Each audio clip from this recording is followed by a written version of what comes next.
Hello there guys, my name is DX11 and welcome to another episode of Space Engineers Update video. So, today they've added a really cool update to the game of Space Engineers, which will enhance the performance and graphics. And what that is the DX11 renderer. Now, this is available in the game and you can select it as an option. Now, to get to this option, you go to Options down here and you go to Graphics, and then on this drop down you have the choice of two. You have DX 9, DX 11. Now, when you select one and when you switch to a new one, you then have to close the game and restart it, because of course it's loading up in a different, renderer, and that's like it's rendering the whole game.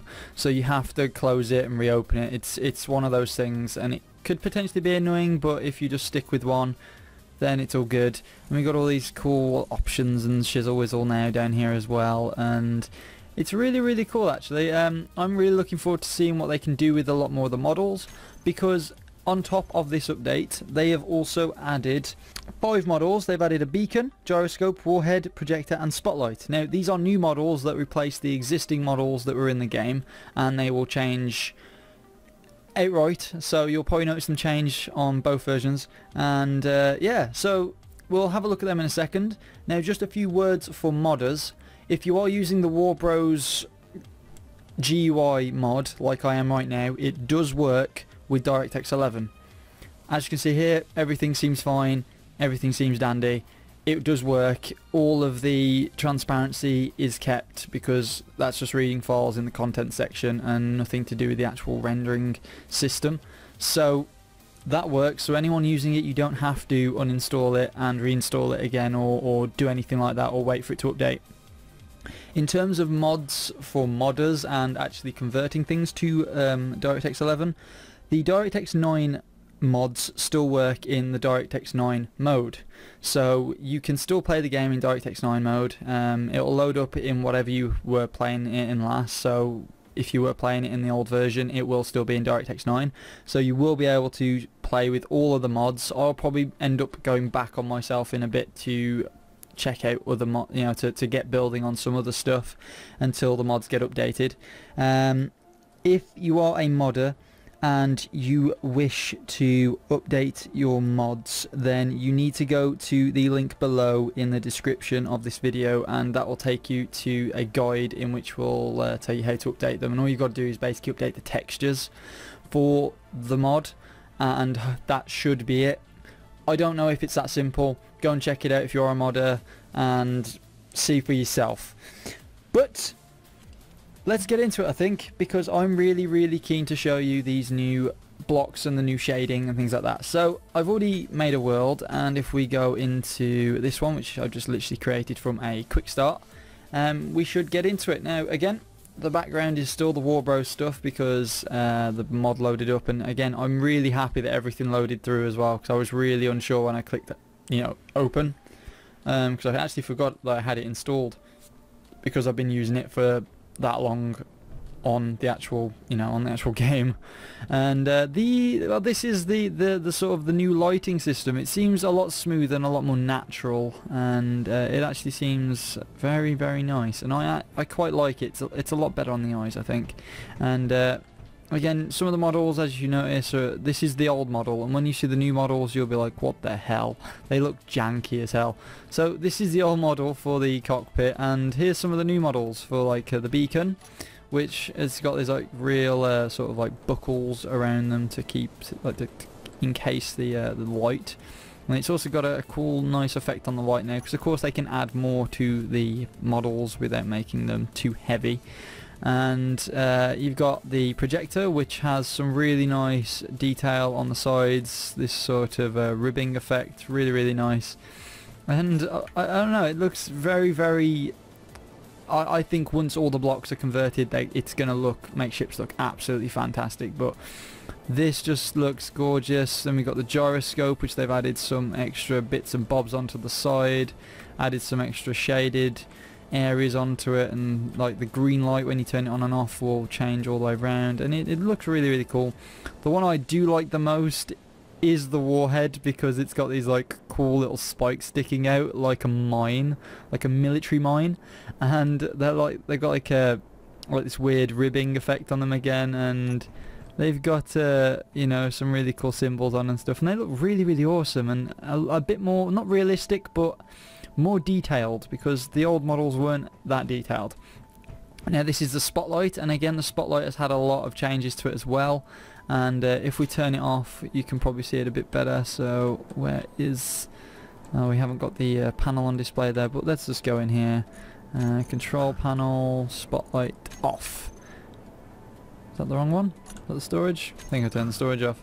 Spotlight off. There we go. So you've got these like cool lines coming across it now, like an old-fashioned light, like a boat light when you see it on like say King Kong, the spotlights they've got on the front of the boat and things like that. It's very, very nice, I think. And once all the blocks are updated with it, because of course these are the only 5 models they've actually included in the game, and things will come in time when, you know, they've got more time to do a lot more of this. I'm sure they've probably got a few more ready. They're just going to release them next week, because I think they try and release small things and then like release a big thing. So hopefully, you know, in the next coming weeks we'll probably see word of planets, because of course with the extra performance boost and things that DirectX 11 gives, it can produce better performance for handling planets, which will be really, really nice. And I'm really, really happy with this. Again, I might try and open up one of my worlds with mods on, see what happens, see how weird it looks or see how strange they look, but I'm overall really happy.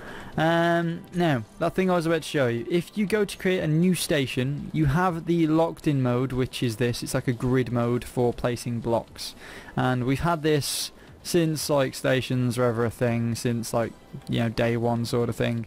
Now if you hit B, you have free mode, and if you use the insert home, page up, delete, end and page down, you can rotate the block in whichever way you want. So if you want something to sit next to an asteroid in a specific way, you can.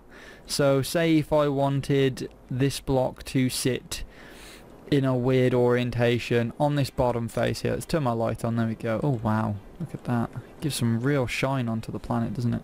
Onto the asteroid. So what I can do now is I can actually place the block in that orientation, rather than having it if I go G and go new station again, and if I go B again to turn this back on. That's how it would originally have placed.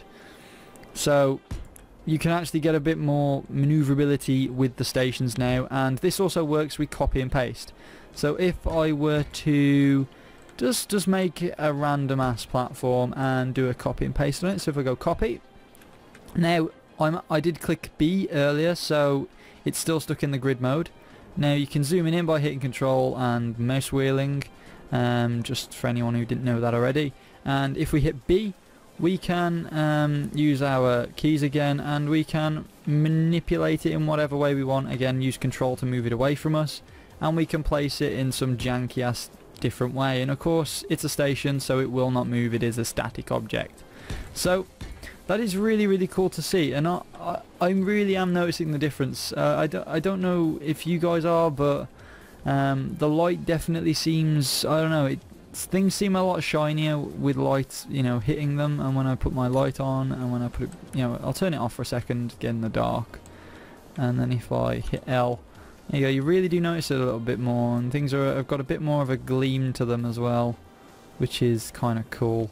So that is pretty much the update for today, guys. They've pretty much just done, you know, graphical things, and the whole DirectX 11 thing was kind of the big thing for this week. So that is it. So I hope this has been as informative as it can be. Sorry if I've spoken really quickly. I've just been really hyped up about this, and I've really quite looked forward to this, and I want to see how much I can push DirectX 11 now, with sort of having smaller ships that are larger and things like that. And I'll probably check out some mods as well, see if the mods do work in DirectX 11, but see how janky they are. I'll probably add some footage of me going into a world actually trying that out. So yeah, so if you guys have enjoyed this video, then please like, favourite, and of course subscribe for more, and I will see you guys tomorrow in a video that is mysterious and nobody knows what it is. It could potentially be Eden Star, but that would be giving it away, wouldn't it? So I hope you guys have enjoyed. I'll see you guys later. Peace! This is the bonus footage where I'm gonna try and get into a world with mods on. Let's go into a world that I know I don't care if it gets really destroyed that badly. Let's go into the civilian sport vehicles. Let's load this up, see what happens. Because I'm really unsure what the hell is going to happen with DirectX 9 mods in DirectX 11 mode. Oh, really pushing the boat out here. So it's loading it up. Maybe it just keeps the old textures. Most likely keeps the old textures. I don't know, but let's see how it looks. So I'm really curious. And it'd be really cool to see with the new lighting, to see what happens. Really curious now. See, let's just hope this world doesn't take forever to load up like everything else. Okay, so we're in a world with mods. Everything is dark. Oh man, this is weird. Oh man, look at this. Can I jump in stuff still? Yeah, so what has actually happened is it's resorted everything back to its like no texture realm, if that makes sense. So none of these have DirectX 11 textures yet, so it's just brought them out in like the black model. Wow, look at this, man. That is super strange, isn't it? So we've still got the mods in here, and I take it these ships still fly. Oh, okay, that normally happens with these freaking landing gears, they're stupid. But they still work. Uh-oh. If anyone else saw that, look, when I fire the engine on the Sage thruster, it goes downwards rather than... Let's actually test the crashing, because okay, it appears I've broken everything and the game. It is frozen. It has indeed frozen. Shit. Nope, it crashed. The whole game crashed, and it's not letting me back on now. It's probably, yeah. So what happened was I had to Control-Alt-Delete it and end the task, and I actually think I've got a task still running, which is maybe called Space Engineers. No, so I may have to try and figure that out. Yeah, so basically I went to click back on it, it said no, Space Engineers is still running, and it still says that now. So yeah, what I might do is I might just try restarting Steam, see if that does anything for me, and yeah, I'm sure it'll be fine. Let's exit that, and my Bandicam, oh there we go, yeah, okay. And let's try restarting Steam, hey? Because that might work, and that may make it work again. So we're back on Steam, back on the Steam machine, and if we were to go play, yes, so it works. So I'll see you guys later. Peace!